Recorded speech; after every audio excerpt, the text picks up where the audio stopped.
सभी को नमस्कार। उम्मीद आप अच्छे होंगे, बहुत अच्छे से अपनी पढ़ाई पर भी लगे हुए होंगे। साइंस का रेलवे ग्रुप डी में क्या महत्व है आप सभी जानते हैं।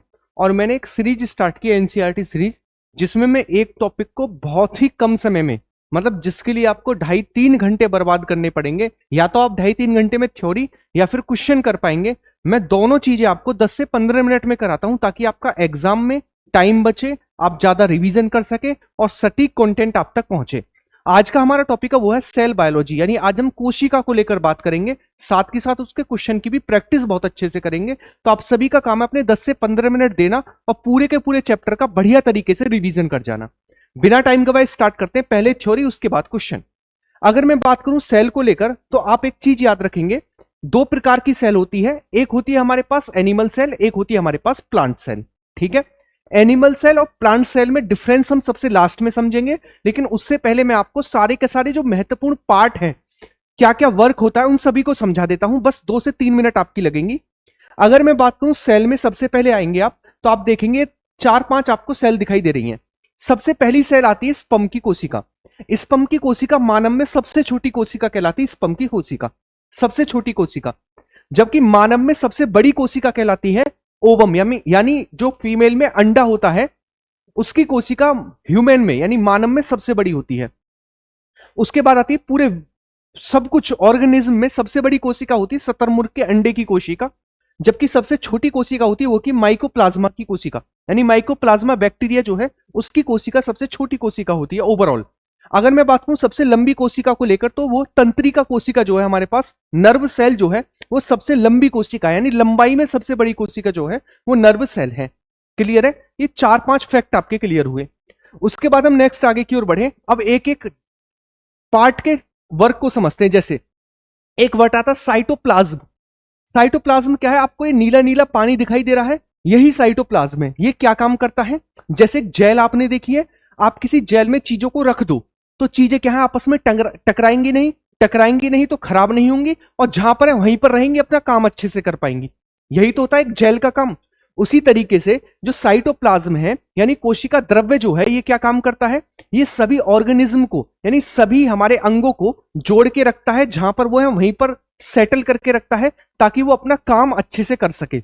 जैसे आप कोई चिप लो, चिप में अलग अलग पॉइंट आपको दिखेंगे, एकदम वो अपना काम करेंगे। उसी तरीके से ये एक चिप की तरह है, और उसमें साइटोप्लाज्म भरा हुआ है, वो सारे अंगों को सेटल करके रखा है, फंसा के रखा है, ताकि वो अपने जगह पर अच्छे से काम कर सके। दूसरा, कोई भी बेकार की चीज जब ये होती हुई केंद्रक के पास जाती है, तो उसे वो रोकते हैं। ये जेल जो है उसे रोकती है, यानी कोशिका की रक्षा करने का काम जो है वो साइटोप्लाज्म यानी कोशिका द्रव्य करता है, और सभी अंगों को अपनी जगह पर रखता है। ठीक है, और कोशिका को एक मूवमेंट प्रदान करता है। जैसे मान लीजिए ये नहीं होता तो गोल्जी काय, माइक्रोकॉन्ड्रिया आपस में भिड़ जाती है, एक जगह इकट्ठे हो जाते, कोशिका मूवमेंट नहीं कर पाती। तो ये सभी को फंसाकर कोशिका को अच्छे से मूवमेंट कराने में हेल्प करता है साइटोप्लाज्म। ठीक है, नेक्स्ट आता है हमारे पास, अगले को लेकर बात करें, वो है गोल्जी काय, गोल्जी बॉडी। गोल्जी बॉडी क्या करती है? देखो, जैसे आप किसी सामान को लेने गए, आपने अमेजोन पर ऑर्डर किया, अमेजोन पर आपने एड्रेस डाला, एड्रेस को आपके बॉक्स पर लगाया, और वो एड्रेस पर ही आपका सामान आ गया। उसी तरीके से गोल्जी काय काम करती है। गोल्जी काय जितने भी संदेश होते हैं, मान लीजिए कोई संदेश हमारा माइटोकॉन्ड्रिया तक जाना है, कोई संदेश सेंट्रियोल तक जाना है, कोई संदेश साइटोप्लाज्म तक जाना है, कोई संदेश जो हमारे पास एंडोप्लाज्मिक रेटिकुलम तक जाना है, कोई संदेश हमारा केंद्रक तक जाना है, तो ये जाएगा कैसे, कौन किसके पास जाएगा, इसको डिसाइड करने का काम गोल्जी बॉडी करती है। वो एक पैच लगा देती है संदेश पर, कि एक पैच लगाई माइटोकॉन्ड्रिया तक जाना है, एक पैच लगाया ये सेंट्रियोल तक जाना है, एक पैच लगा दिया ये साइटोप्लाज्म तक जाना है। तो यानी वो ट्रैफिक को कम कर रही है, सभी चीजों को सही जगह पर भेजकर ट्रैफिक को खत्म कर रही है। इसीलिए इसे कहते हैं ट्रैफिक पुलिस। सेल की ट्रैफिक पुलिस कहा जाता है किसको? वो है गोल्जी बॉडी, गोल्जी काय को। क्लियर है? नेक्स्ट हमारे पास है न्यूक्लियस, यानी केंद्रक। केंद्रक एक तरीके से समझिएगा, जैसे आपके घर में आप लाइट यूज करते हो, तो आपके घर में एक एमसीबी होता है ना? अगर आपने उसको गिरा दिया तो पूरे घर की लाइट बंद। उसी तरीके से हमारे पास केंद्रक होता है। केंद्रक ही कोशिका विभाजन करता है, सेल डिवीजन करता है, और नई कोशिका बनती है। ठीक है, दूसरा, ये सारी की सारी सेल को कंट्रोल करने का काम करता है, पूरी सेल के हर एक अंग को निर्देश देता है तुम्हें क्या करना है, काम का डिवाइडेशन करता है, इसीलिए इसे कहते हैं क्या, इसीलिए इसे कहते हैं ब्रेन ऑफ सेल, यानी सेल का ब्रेन कहा जाता है। जैसे हमारा ब्रेन है, मेरा ब्रेन कह रहा हाथ से इस चीज को उठाओ, मेरा ब्रेन कह रहा पैर से इस चीज को चलाओ, तो ये सारा का सारा ब्रेन के ऊपर डिपेंड हो रहा है, तो इसे कहा जाता है ब्रेन ऑफ सेल, किसको, केंद्रक को। उसके बाद आता राइबोसोम्स। राइबोसोम्स क्या करते हैं, राइबोसोम्स प्रोटीन के संश्लेषण का काम करते हैं, प्रोटीन बनाने का काम करते हैं, इसीलिए इसे सेल की प्रोटीन फैक्ट्री कहा जाता है राइबोसोम्स को। ठीक है, तो 3 पॉइंट के लिए हुए। नेक्स्ट, उसके बाद आता माइटोकॉन्ड्रिया। जितना भी हमारे पास खाने का दहन है वो माइटोकॉन्ड्रिया में होता है, ऑक्सीडेशन के कारण, ऑक्सीकरण के कारण। क्योंकि जैसे आप अपने घर में जनरेटर यूज करते हो, जनरेटर को ऑन कर देते हो तो बिजली आ जाती है, वैसे ही हमारी माइटोकॉन्ड्रिया में खाने का दहन होता है और उससे ऊर्जा बनती है, हमारा शरीर वर्क करता है, इसीलिए इसे कहते हैं माइटोकॉन्ड्रिया को पावर हाउस ऑफ सेल, कोशिका का ऊर्जा गृह कहा जाता है। नेक्स्ट आता है कोशिका झिल्ली, यानी प्लाज्मा मेम्ब्रेन। प्लाज्मा मेम्ब्रेन, ये आपको बाहर वाला पार्ट दिख रहा है, ये प्लाज्मा मेम्ब्रेन है, यानी कोशिका की भारी आघातों से रक्षा करती है। यानी बाहर से मान लीजिए मैं इस तरीके से अपने हाथ पर मार रहा हूं, तो यहां पर सेल है, और कभी कभी क्या होता है डार्क रेड पड़ जाता है, क्यों, वहां पर सेल खत्म हो जाती है, उनकी डेड बॉडी वो रेड दिखाई देती है। ठीक है, तो उस भारी आघातों से सेल को बचाने का काम करती है प्लाज्मा मेम्ब्रेन, यानी कोशिका झिल्ली। ठीक है, नेक्स्ट आगे की ओर बढ़ते हैं। अगला आता है लाइसोसोम्स। लाइसोसोम्स, ये वाला पार्ट आपको दिख रहा होगा, लाइसोसोम्स है। क्या करता है लाइसोसोम्स, देखो इसके अंदर होता है हाइड्रोलैक्टिक एंजाइम। हाइड्रोलैक्टिक एंजाइम बेसिकली खाने के पचाने में हेल्प करता है। अब होता क्या है, मान लीजिए कोई ऐसी चीज बेकार की आ रही है, एक तरीके से सैनिक हैं, जैसे बीएसएफ के जवान हैं, सीआईएसएफ के जवान हैं, वो खड़े हुए हैं, उसी तरीके से खड़ा हुआ है, लगता है इसे, मान लीजिए कोई आया सेल के अंदर और वो बहुत हानिकारक है, सेल को खराब कर सकता है, तो ये क्या करता है, उस खुद को फाड़ देता है और फाड़ कर पूरे के पूरे हाइड्रोलैक्टिक एंजाइम को उसके ऊपर डाल देता है और उसे पचा देता है, डाइजेस्ट कर देता है ना, क्योंकि फटकर पूरा का पूरा हाइड्रोलैक्टिक एंजाइम उसके ऊपर डाल दिया, इसीलिए इसे कहते हैं सुसाइडल बैग ऑफ सेल, यानी कोशिका की आत्महत्या की थैली। समझ गए, और क्यों कहा जाता है, क्योंकि अपने अंदर पाए जाने वाले हाइड्रोलैक्टिक एंजाइम को डालकर सारे के सारे पार्ट को पचा देती है। क्लियर है यहां तक की चीजें। नेक्स्ट आगे की ओर बढ़ते हैं। अगला आता है हमारे पास एंडोप्लाज्मिक रेटिकुलम, यानी अंतःप्रदिव्य जालिका। ये केंद्रक के चारों ओर आपको अंतःप्रदिव्य जालिका दिख रही होगी, है ना। ये 2 प्रकार की होती है, एक पर तो डॉट डॉट डॉट डॉट पाए जाते हैं, है ना, डॉटेड होती है, और डॉटेड क्या काम करती है, डॉटेड क्या काम करती है, तो डॉटेड पे होते हैं, डॉट जो होते हैं ये राइबोसोम्स के डॉट होते हैं, इस पर राइबोसोम्स के डॉट होते हैं, है ना।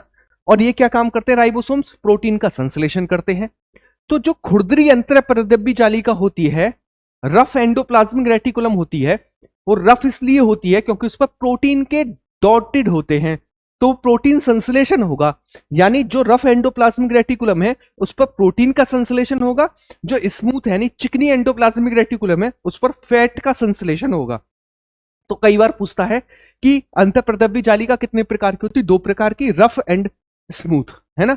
रफ एंडोप्लाज्मिक रेटिकुलम जो है उस पर प्रोटीन, जबकि स्मूथ एंडोप्लाज्मिक रेटिकुलम पर फैट का संश्लेषण होता है।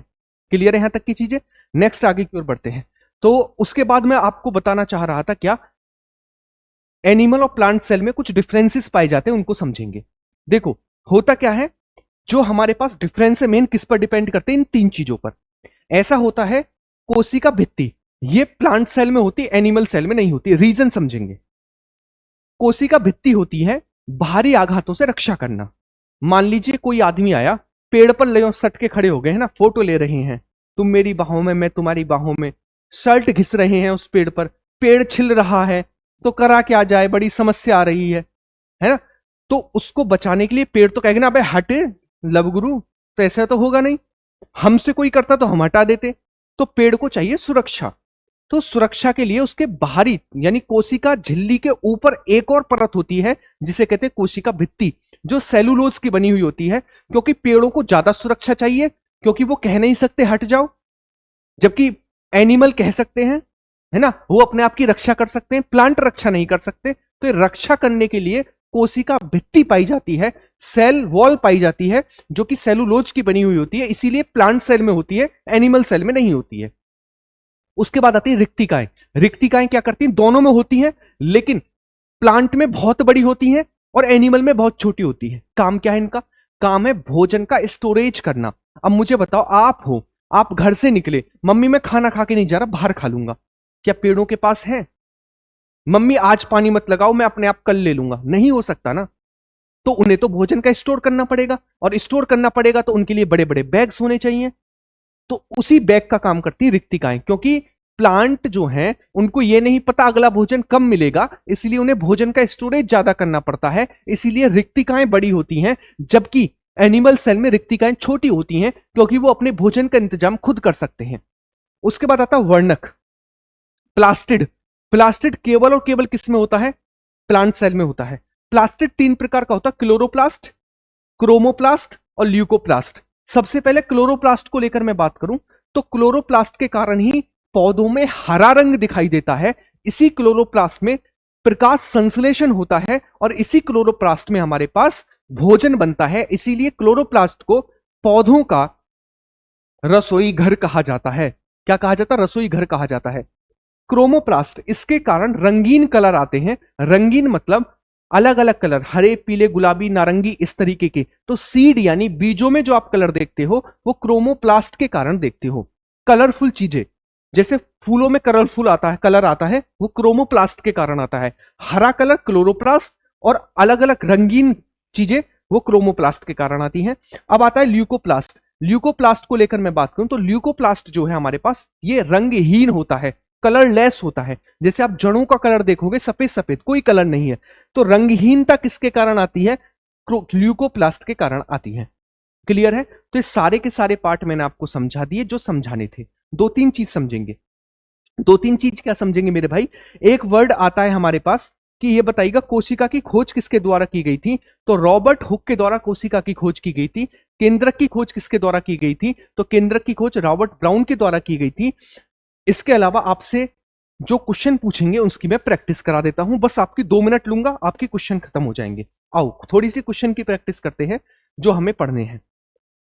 चलो 10-12 क्वेश्चन है बढ़िया तरीके से, और बढ़िया तरीके से रिवीजन कर लेते हैं। जैसे सबसे पहला क्वेश्चन है, कोशिका की जीवन, कोशिका जीवन की संरचनात्मक और क्रियात्मक इकाई, ये सिद्धांत किसका है, तो इस सिद्धांत हमें किसका देखने को मिलता है, यह सिद्धांत है स्लाइडन एवं स्वान का। स्लाइडन एवं स्वान का सिद्धांत है। कौन सा कोशिका अंग कोशिका का विद्युत गृह कहा जाता है, मैंने कहा था जहां पर खाना बनता है माइटोकॉन्ड्रिया में, है ना। राइबोसोम्स को प्रोटीन फैक्ट्री कहा जाता है, लाइसोसोम्स को आत्महत्या की थैली कहा जाता है, और गोल्जी बॉडी को जो है ट्रैफिक पुलिस ऑफ सेल कहा जाता है। अगला, कौन सा कोशिका अंग कोशिका आत्महत्या की थैली कहलाता है, तो आत्महत्या की थैली लाइसोसोम्स को कहा जाता है, क्योंकि हाइड्रोलैक्टिक एंजाइम को डालकर ही खाने को पचा देती है। ठीक है, नेक्स्ट, कौन सा कोशिकांग प्रोटीन संश्लेषण के लिए उत्तरदायी है, तो मैंने आपको बताया था राइबोसोम्स प्रोटीन संश्लेषण के लिए उत्तरदायी है, इसीलिए इसे कहा जाता है प्रोटीन फैक्ट्री। एंडोप्लाज्मिक रेटिकुलम 2 प्रकार की होती है, स्मूथ और रफ। रफ जो होती है इस पर प्रोटीन संश्लेषण होता है और स्मूथ पर फैट का संश्लेषण होता है। क्लोरोप्लास्ट के कारण हरा कलर आता है और क्लोरोप्लास्ट को ही रसोई घर कहा जाता है पौधों का। नेक्स्ट, पौधों की कोशिकाओं की कोशिका भित्ति किसकी बनी हुई होती है, मैंने कहा था ना ये सुरक्षा प्रदान करती है और सेलुलोज की बनी हुई होती है। इसकी सेलुलोज की बनी हुई होती है। न्यूक्लिक अम्ल डीएनए और आरएनए कोशिका के किस अंग में पाए जाते हैं, तो ये माइटोकॉन्ड्रिया में भी, न्यूक्लियस में भी, राइबोसोम्स में भी, यानी इन सभी में डीएनए और आरएनए पाए जाते हैं, याद रखेंगे। कोशिका, कौन सा अंग कोशिकांग जो है वो रसोई घर कहा जाता है, तो आप सभी को पता है रसोई घर किसको कहा जाता है, क्लोरोप्लास्ट को। आपको सभी को पता है, मैंने कहा था क्लोरोप्लास्ट एक ऐसा है हमारे पास जहां पर भोजन बनता है क्लोरोप्लास्ट में, इसीलिए इसे कहते हैं पौधों का रसोई घर।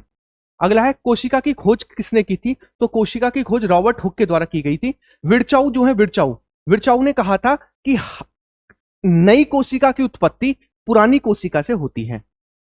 ठीक है, यह कथन किसका है, विर्चाऊ का है। नई कोशिका की उत्पत्ति पुरानी कोशिका से होती है। ऐसा हो सकता है आपके कभी माँ बाप भी नहीं रहे, आप पैदा हो गए, बहुत कुछ हुआ होगा उसके पीछे, तब आप पैदा हुए होंगे, तो वही वो कहना चाह रहे हैं, नई कोशिका की उत्पत्ति पुरानी कोशिका से ही होती है। ठीक है, नेक्स्ट, क्लोरोप्लास्ट में कौन सा वर्णक प्रकाश संश्लेषण में सहायक होता है, तो आप सभी को पता है क्लोरोफिल होता है जो सहायता करता है। नेक्स्ट, ओमिस सेलुला ई सेलुला, यानी सभी कोशिकाएं पूर्व विद्यमान कोशिकाओं से उत्पन्न होती हैं, यह कथन किसका है, रुडोल्फ विर्चाऊ का है। रुडोल्फ विर्चाउ का है। क्लियर है? तो उम्मीद है ये छोटा सा सेशन आपकी समझ में आया होगा। मैं ये कहूं इससे कम समय में अगर कोई रिवीजन करा के दिखा दे पूरे यूट्यूब पर, संभव नहीं है। बहुत अच्छे से, बहुत डायग्रामेटिकली मैंने आपको पूरा का पूरा सेल पढ़ाया। उम्मीद है ये वीडियो आपको अच्छी लगी होगी। अच्छी लगी तो चैनल को सब्सक्राइब जरूर करेंगे, वीडियो को लाइक जरूर करेंगे, और लास्ट टाइम कमेंट छोड़कर जाएंगे नेक्स्ट चैप्टर आपको किसका चाहिए और क्लास कैसी लगी ये भी मुझे आप बता के जाएंगे। मिलते हैं नेक्स्ट वीडियो में, ख्याल रखिएगा, बाय बाय, टेक केयर, जय हिंद। और इस वीडियो को ज्यादा से ज्यादा आप शेयर भी करेंगे। ठीक है।